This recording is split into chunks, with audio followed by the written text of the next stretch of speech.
Hello and welcome back to the course on Tableau.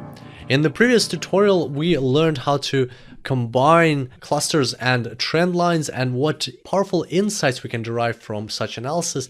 And I hope that you had a chance to play around with that and really let that knowledge sink in, because indeed it is a very powerful tool that now you have in your arsenal, and it's just going to be very satisfying when you find situations in your analytics when you'll be able to apply this kind of approach or something similar.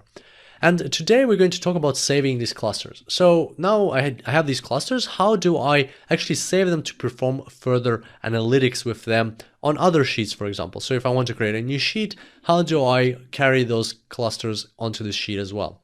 Well, one way, of course, would be to recreate the clusters again and in our new visualization, but creating the clusters every time is going to be quite tedious. So there's a faster way. All we have to do is take clusters from here, hold down Control and drag them into dimensions. And so what that creates is it creates a group. Once again, I know we haven't spoken about groups. For now, it's just a convenient tool for us to have. You can always learn more about groups if you decide to check out the advanced course, but otherwise, let's just right click and rename this group and we'll call it clusters, or let's just call it our clusters, just so that we remember that we created this group ourselves. And if we go to sheet 6, let's see how we can use this group.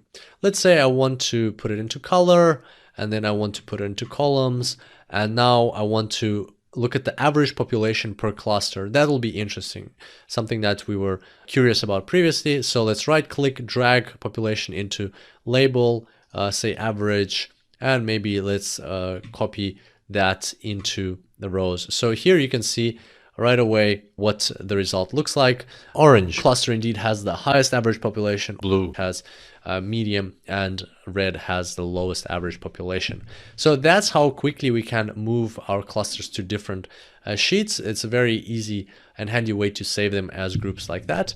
And another example would be if we plot our cities, or let's plot our state on the map and then expand it to cities. And here, if we want to quickly see which cities are from where, we can just take our clusters and put them into color. And there we go. Right away, we can see how these cities, where they are located.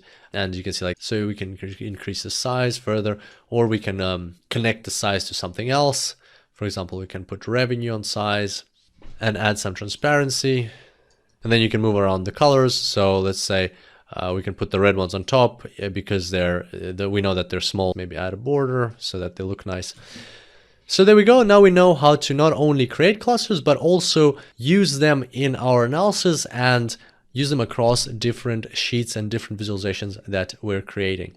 So hopefully this knowledge will come in useful for you one day, and you'll be able to perform cluster analytics on your data sets as well. As you can see, it's a very powerful feature that is integrated into Tableau. And on that note, we're going to complete this tutorial. I look forward to seeing you next time. And until then, happy analyzing.